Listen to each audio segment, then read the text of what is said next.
FM station mo. Ang sagot ay...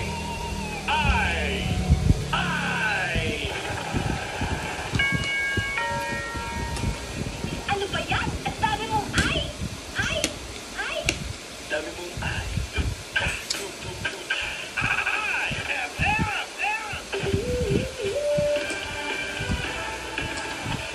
Ang tatanungin, ano ang radyo mo? Ang sagot ko ay FM, ang idol ko FM. Yo, sa bahay o sa biyahe, kahit saan mo magpunta. Ikaw lang idol, araw-araw gusto mo kasama sa salita. Nagkikwentuhan pa ng drama. Pero lagay yung model ko niya. Mula noon hanggang ngayon, ikaw ang pinakinggan. Para sa FM, sa balita at tugtugan, idol ko ang IFM. Sa mga drama at kwentuhan, idol ko ang IFM. Ang sarap makinig araw-gabi, idol din niya ako kasi. Kaya ang radyo ko ay FM. Ang idol ko FM, IFM 93.9.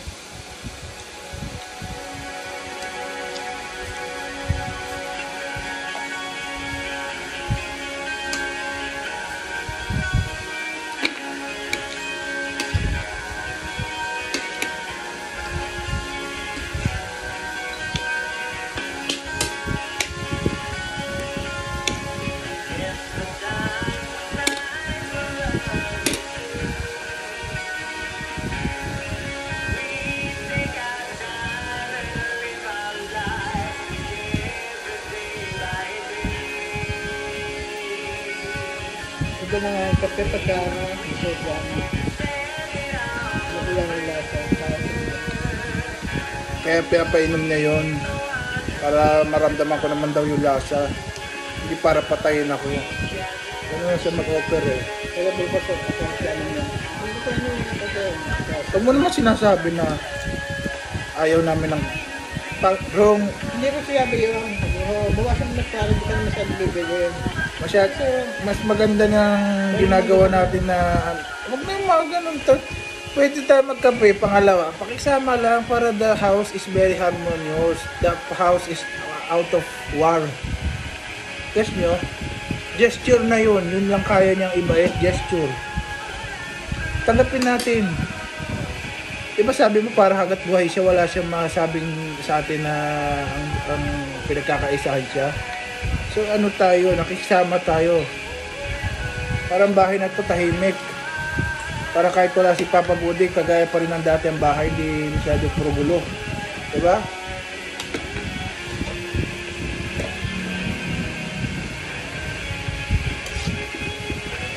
Para yung nagagawa natin sa kanya, nakikisama tayo. At the same time, natutulungan siya at hindi na discredit ng galit niya. Natutuwa siya na napakikisama siya natin sa pagkape na. So, nakibagay sa kanya yon. Kahit di na sabihin, ramdam niya, di ba? Na-appreciate na nakikisama tayo. Kasi hanggang breakfast lang naman niya mag-aalok, hindi na nag-aalok ng pangalawa. So, drink on your own. Samahan nyo lang ako sa umaga. Ganun lang na. Diba? Peer. Para rejoice ang buhay natin.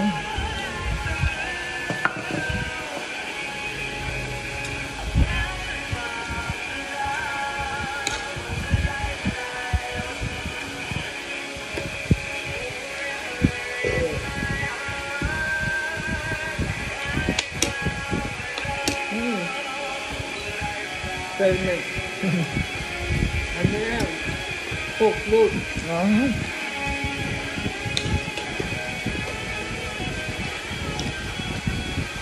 Lalagyan nila ng banana. Mahal na. Coke load.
Tama, oh. Parang hindi halata na to pag November something, makakapal na rin. Galing mo talaga. Hindi naman niya nahalata eh, kasi bakit? Mahalata niyang gupit ito kung kinalbo to, pinaiksi ito. Hindi niya nasabi nagpagupit eh. Siya naman din nakakaalam nun eh. Eh hindi naman niya, never si ate, never niya ako nakita trim lang ang gupit ko. Gupit na gupit ako. Para hindi siya magtampo. Gusto niya mag-pamper sa akin eh. Siyempre manlulow mo din niya. Ay, sabi ko wag eh, di ba? Papamperin kita eh, nauna ka na eh. Ayoko sabihin mo kanina eh. Malulungkot din. Sabi ko, minsan taon-taon lang ako nagtitreat sa'yo. Pag wala ka na ako dyan, ikaw nang bahala sa gupit mo. Ayaw mo, hindi mo pa ako napagbigyan. So, di ba?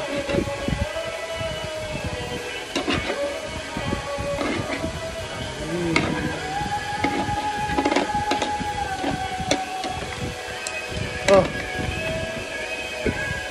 Isumin pa rin ka naman. Ano? Isumin na pa rin ka naman sa pinili. Oh, sige. Mantika.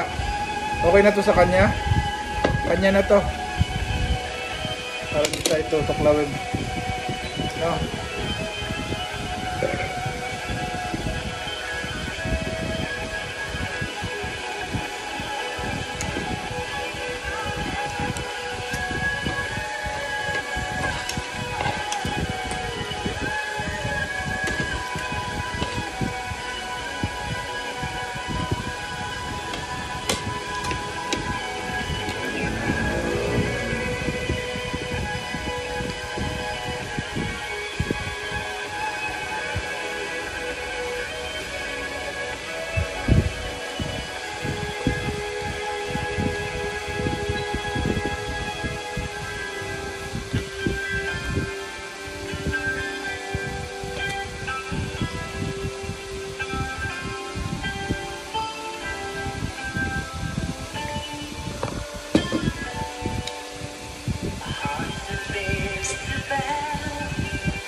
Tayong pabili kay atin ng decade stuff.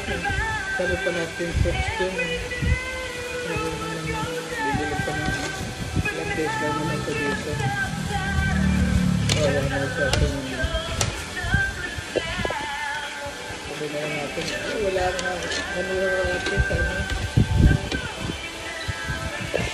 Ano lang ito. Chocolate sa kape.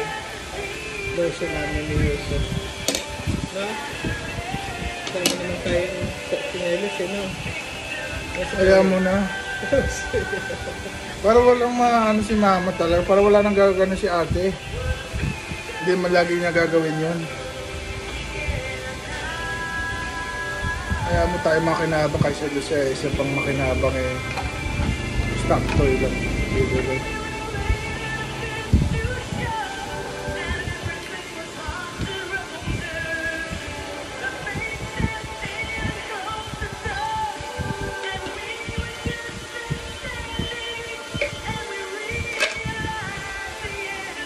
Para magkalasa naman yung ano mo, ito may ano, yung Sure na. Mawawalang health nutrients, mama. Ba't mawawala? Gusto mo siya inumin ng natural na hindi ano. O, kuha ka na dito. Ano nga? Kukuha ko ng 3 ko.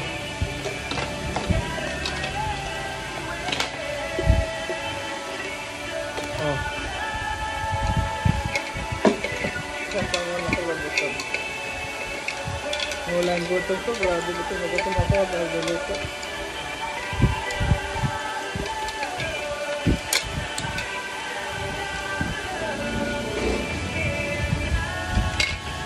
Pagod ang maglinis sa banyo.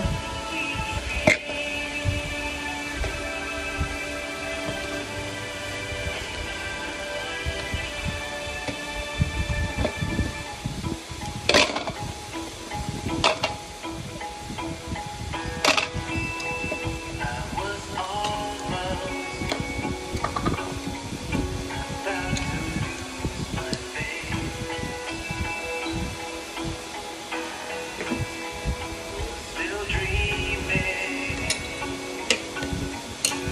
feared it was too late. But then you came along by surprise.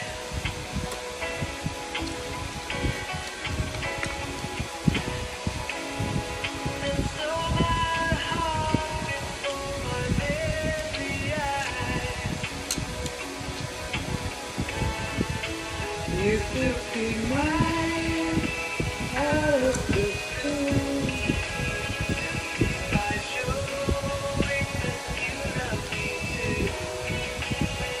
If I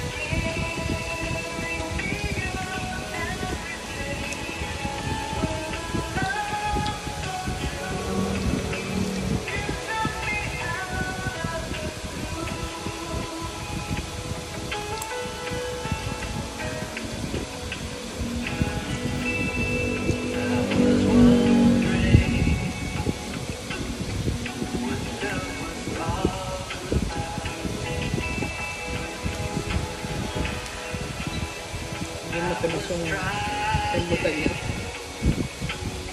Katulad doon sa ano natin. Sipin natin. Sarap naman yun. Sarap naman.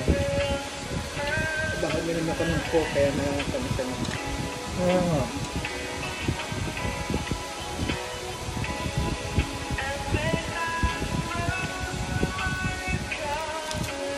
Grabe yung dati promoter ni Alas. Maghanap na ng trabaho. Malay mo, makabawi si Alas. Masyado siyang Ano kalaban niya? si Kameday nakatalo sa kanya. Parang kawawa nga si Casimero, pinapalaban siya sa mga ginagawa siyang gatekeeper. Ibig sabihin, pinapalaban siya sa mga baguhang boksingero para yung mga baguhang boksingero matalo sa kanya. Aangat ang pangalan, ginagawa na lang siyang stepping stone. Hindi siya binibigyan ng title fight. Gets mo ba? Magkakapera siya, oo, pero yung status niya bilang famous boxer, hindi ka magiging famous pa pag gatekeeper ka lang sa boxing. Para ka lang binibigyan ng ayuda ng boxing tapos hindi ka naman sumisikat. Kasi pinapalabang ka sa mga baguhan eh. Eh pag natalo ka ng baguhan, nakakahiya. Ikaw, eksperyensyado ka na, hindi ka palaban sa world title. Kapalaban ka sa 10-0, 20-0, prospects. Diba? Nilalaban.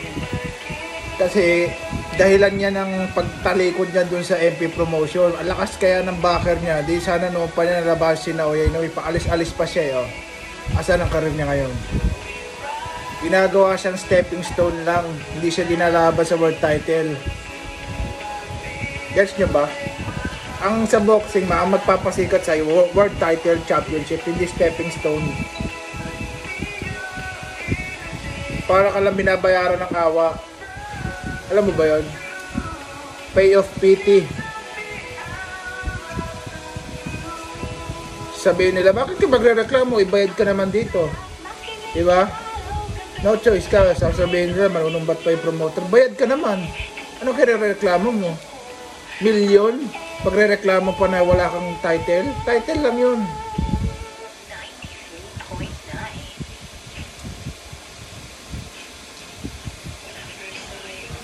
May 500 ka naman sa ayuda.